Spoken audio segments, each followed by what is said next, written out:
بسم الله الرحمن الرحيم.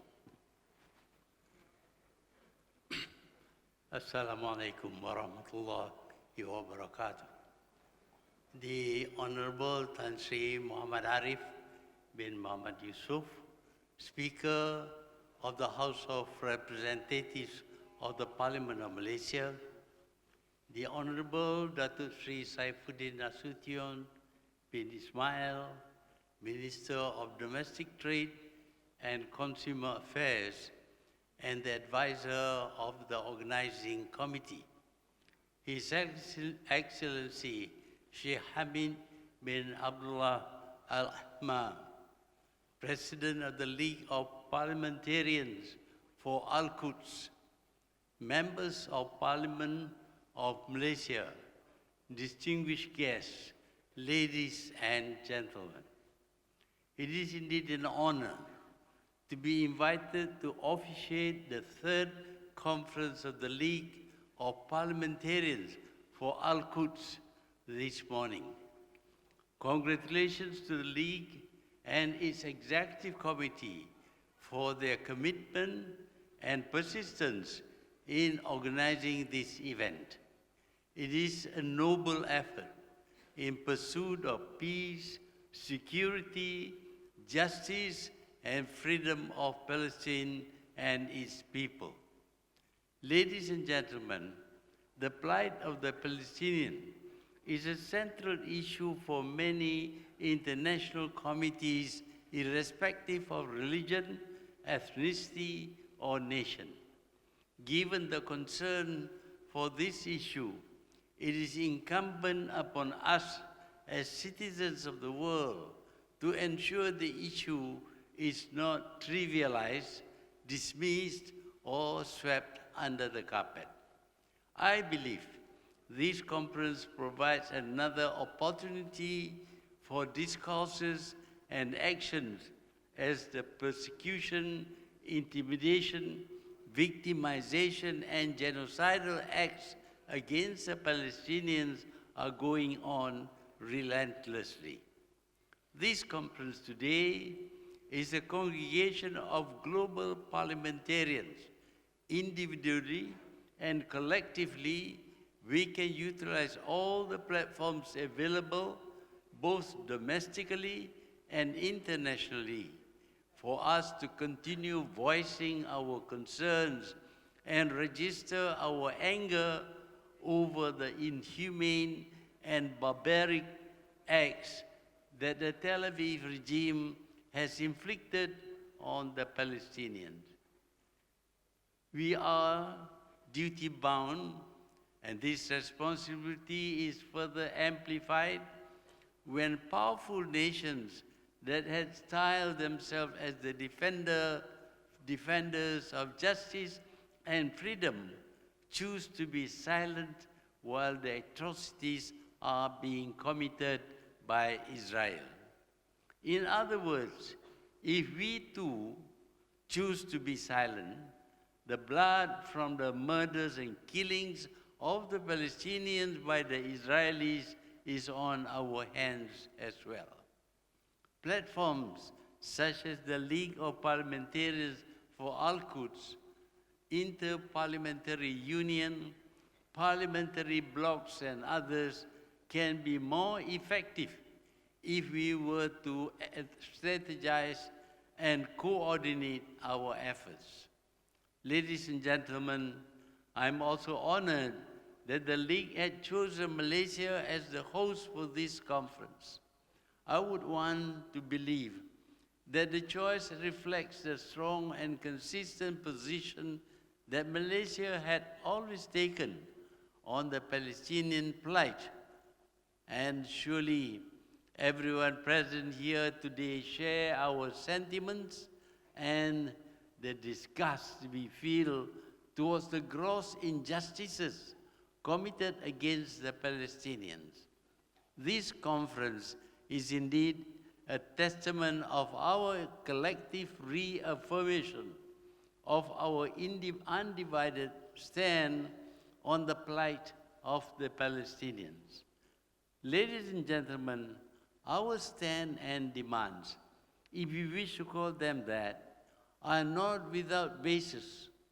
Paragraphs 1 and 2 of the UN Resolution 3236 mention that, and I quote, "The General Assembly of the United Nations confirms the inalienable rights of the Palestinian people in Palestine.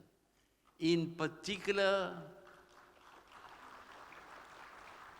its right to self-determination without external interference and the right to its independence and national sovereignty, and also affirms the inalienable right of the Palestinian people to return to their homes and property from which they have been displaced."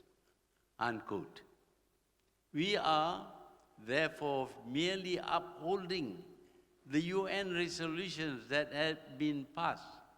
What good would resolutions after resolutions being adopted if they can be ignored with impunity? Worse still, the very opposite of the resolutions are carried out. For instance, as recent as 7th January 2020, Israel has approved the construction of nearly 2,000 new settler homes on Palestinian territories. As mentioned by Peace Now, an anti-settlement watchdog group, never in the history of nations has countries built settlements in other countries and claim the right to own them. This is a form of conquest based on the strength of the bully. According to prisoners' rights group ADEMO, more than 12,000 Palestinian children have been detained by the Israeli army since the year 2000 and serving time in the same detention facilities as adult Palestinian prisoners. Humanitarian groups such as UNICEF have long documented Israeli violations against Palestinian children who are prosecuted in Israeli military courts.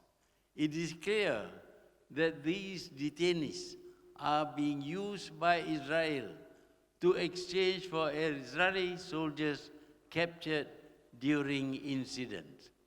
For all these, Israel should be condemned and punished. Instead, powerful countries like the United States of America, which talk so much about freedom and the rule of law, choose to legalize the illegal.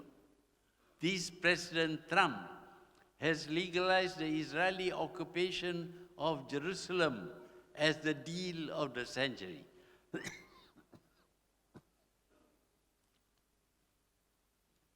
This deal is a one-sided deal hatched by the US and Israel without consultation with the Palestinians that spike any attempts to bring peace or justice to Palestine.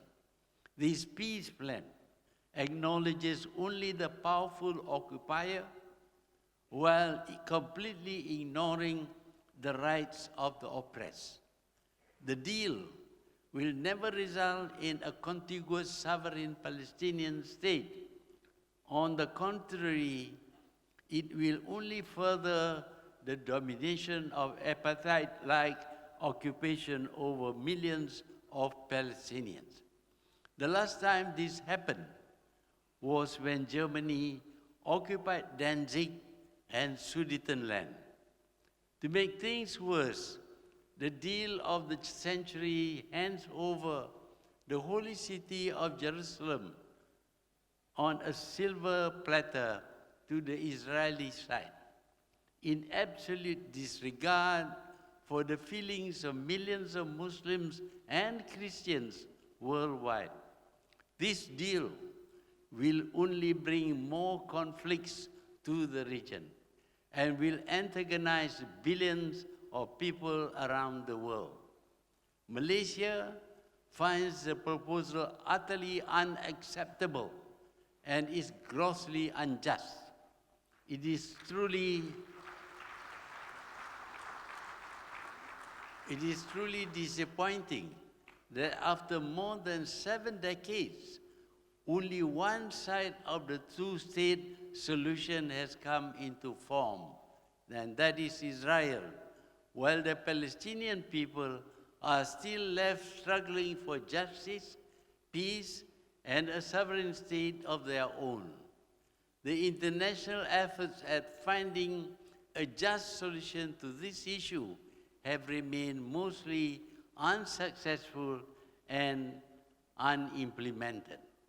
Ladies and gentlemen, the Palestinian Nakba, or catastrophe, where there was mass expulsion of Palestinian Arabs from British-mandated Palestine during Israel's creation, did not end in 1948.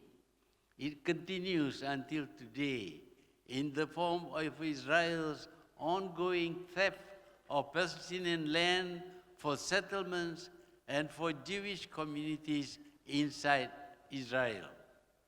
The world continues to witness its destruction of Palestinian homes and agricultural land, revocation of residency rights, deportations, periodic brutal military assaults that result in mass civilian casualties, such as the one that took place in Gaza in the summer of 2014, and the denial of internationally recognized legal right of return of millions of stateless Palestinian refugees.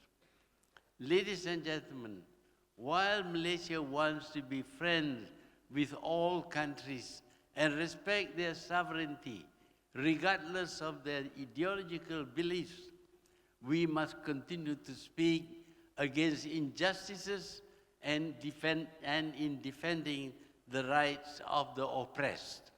Malaysia's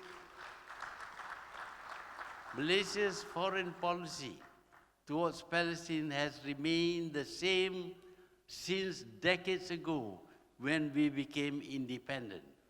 We will always support Palestine.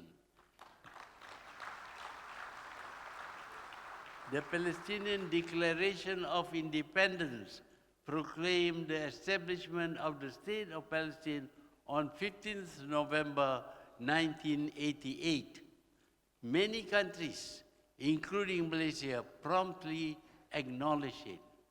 On that note, I wish to again congratulate the League of Parliamentarians for Al-Quds for organizing the conference with the patronage of Yang Berbahagia Tan Sri Muhammad Arif Muhammad Yusof, Speaker of the Malaysian Parliament, and the existence of many behind the scenes, including MPs, Malaysian NGOs, media, and other agencies. I hope you will have a very successful conference and enjoyable stay in Malaysia. May Allah bless you and give you strength in your struggle for justice.